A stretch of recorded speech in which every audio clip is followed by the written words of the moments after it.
andyan na sabi lahat nga ng adject na para sa Panginoon, nasa sa Kanya na. So lahat-lahat kasi makapangyang Panginoon. So ang ginagawa niya is parang personal relationship because God is committed to His people. Kung ano yung pinangako niya, tutuparin niya. Amen. So, amen. So, ang ano natin, so, ang mangyayari sa ito, kung may problema tayo, nawawala yan. Kasi alam natin na may Diyos na lumalaban para sa atin. Amen. Sabi nga po sa Romans 8:31, if God is for us, who can be against us? So pag nasa atin ang Panginoon, kahit gaano kalaki ang problema, kahit gaano man yan kalalim na kung anong mga problema dumating sa'yo, hindi yan kasi nasa sa atin ang Panginoon. Amen. So kasama natin ang Panginoon, kontrolado niya ang lahat. So magtiwala tayo sa Kanya. Katulad ng isang sundalo sa gera, malalakas ang loob niya kasi kung alam niya na meron siyang powerful army behind him. So kahit gaano kalakas ang kalaban, hindi siya mawawala ng hope sa puso niya or hindi siya mawawala ng pag-asa kasi alam niya meron siyang strong backup. Amen. Ganun din tayo mga kapatid. Kapag tayo ay nadi-discourage or na-overwhelmed with our problems, tandaan natin, may Diyos tayong makapangyarihan at kontrolado niya ang lahat.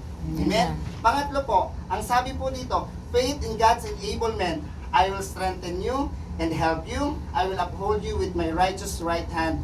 Sa tuwing tayo'y nanghihina, binibigyan tayo ng kalakasan ng Panginoon. Sa tuwing tayo kailangan ng tulong, binibigyan tayo ng Panginoon ng tulong. At sa tuwing tayo hiluna, matutumba na tayo dahil sa dami ng problema, inaalalayan tayo ng Panginoon. Amen? Sa panahong hindi natin kaya, God enable us. Amen. Sabihin, siya ang gumagawa ng kaparaanan para sa atin. Amen? Sabi nga po sa Psalms 46:1, God is our refuge and strength, always ready to help in times of trouble. So anytime, basta tumawag lang po tayo sa Kanya, tutulungan niya po tayo. So because God give us spiritual strength to endure trials and, of course, overcome temptation. So katulad po ng isang bata na nag-umpisa pa lang po magbisikleta. So ang pamilya hahawakan siya para maging steady siya at hindi siya matutumba. So ganun din ang Panginoon, hahawakan niya tayo para hindi tayo malugmok o matumba dahil sa problema.